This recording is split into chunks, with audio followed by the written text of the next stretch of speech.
आज हामी मौरी रिलेटेड है मिस्त्री काम गर्न आएको छ मुनि यसको लङ्गोट कहाँ छ भाइ तल यहाँ चाहिँ तपाईहरुले देख्न सक्नुहुन्छ यहाँनिर अलिकति देख्नुहुँदैछ नि यो के गरेको भनेर सोच्नुहुन्छ है हामी चाहिँ घर भत्काउनु आएको छौँ यहाँ हेर्नुहोस् न यहाँ है यहाँ भित्र चाहिँ मौरी छ भनेर चाहिँ हामी आएको है यो मौरी यहाँनिर चाहिँ मौरी हेर्नुहोस् न यसमा बसेको थियो हैन पोर यसमा बसेको थियो भाइ पोर हो यहाँ काटेर यहाँबाट पस्दैछ निस्किन्छ अहिले मौरी यो तल्लोमा रहेछ तल्लोमा बसेछ किनभने यो मुनि उयो जाँदैछ उतापट्टि पनि बसेको रहेछ त यसरी हामीले यो काठ भत्कायौँ है घर छ यो घरको चाहिँ यस्तो कुना कुना कुना हेर्नुहोस् न है यहाँ मुनि देख्नुहुँदैछ नि ए यहाँदेखि चाहिँ ओह्रालो बसेको रहेछ है मौरी चाहिँ अब यसलाई चाहिँ कसरी निकाल्नु पर्ने हो किनभने यहाँसम्म छ नि त यसको मुनिको मुनि स्टेप हो यहाँसम्म यहाँबाट निस्किँदैछ यहाँ चाहिँ मौरी बसेको छ है यो चाहिँ कसरी निकाल्ने भनेर तपाईँहरूलाई फुल भिडियो देखाउँछु यो छ सेरी छ यहाँनिर घर छ है यसरी काठ छ यो काठको भित्र चाहिँ मौरी छ र तपाईहरुलाई म कसरी निकाल्दैछौँ है हेर्नुहोस् न यसरी बसेको छ है के गर अब कसरी निकाल्नु हामीले यो है हेर्दै जानुहोस् होला अब के आइडिया लगाउनु पर्ने हो घर यस्तो छ है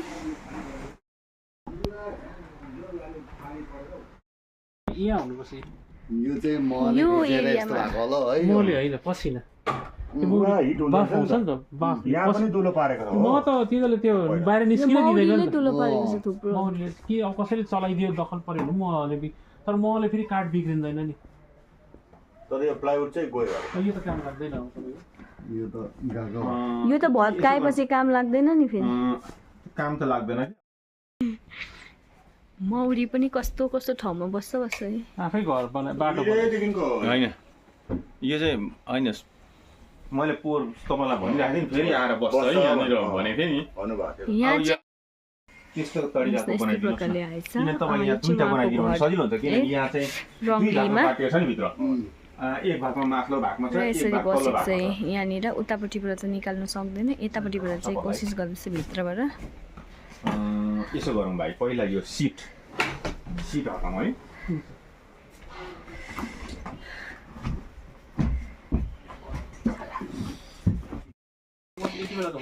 यो चाहिँ तपाईँले के गरेको भनेर हेर्नुहुन्छ होला है यहाँभित्र चाहिँ बसेको चाहिँ निकै सालदेखि अरे है जति पनि हामी बक्समा हाल्छौँ तर फेरि त्यहाँबाट निस्केर चाहिँ यसमै बस्दो रहेछ है घरमै र यो चाहिँ बाहिरबाट चाहिँ काठ निकालेर नसक्ने भएकोले गर्दा सिरी भएकोले गर्दाखेरि चाहिँ यहाँ भित्रबाट प्लाई नै हटाउनु हुँदैछ है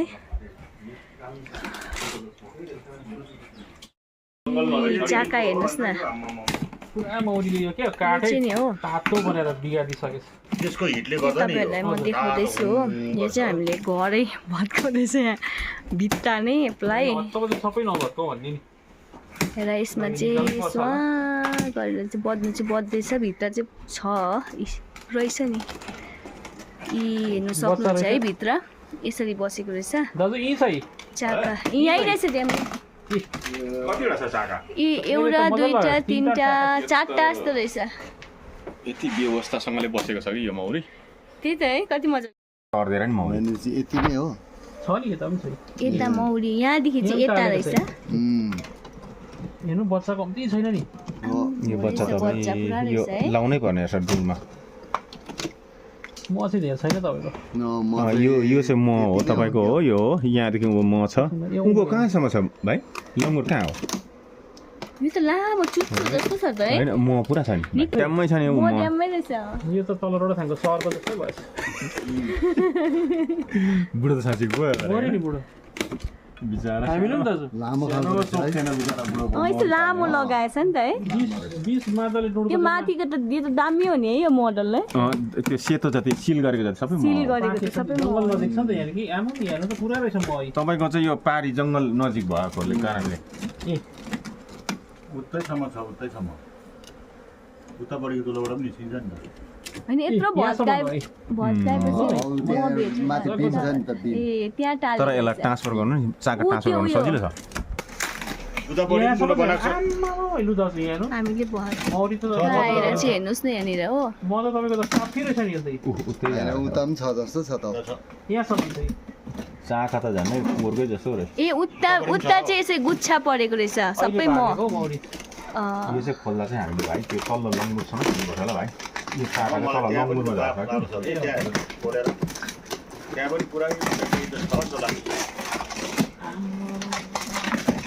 कोलोनी ठुलो रहेछ नि त सबै भत्काउनु ल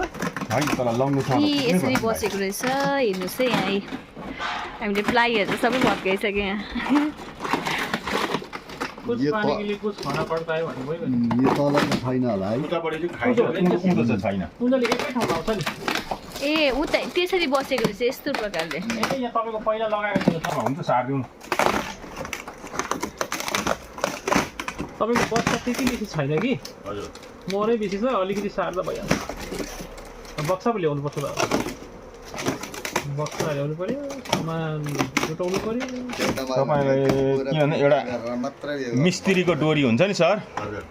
लाइन डोरी त्यो चाहिँ ल्याउनुहोस् कि 12 वर्ष त्यसलाई स्याहार गरिरहनु पर्ने हुन्छ त्यो कारणले गर्दाखेरि बक्सामा चाहिँ 6 महिनामा एकपल्ट भइहाल्छ यसमा चाहिँ जुन चाहिँ यो भाग छ नि यो भाग जुन चाहिँ सेल गरेको छ नि यो सेतो सेतो यो सबै हनी हो सिल गरेको जति यो उँधोको चाहिँ यो देखिँदै गरेको चाहिँ बच्चाहरू हेर्नुहोस् न अहिले चलाएको छैन चिल्दैन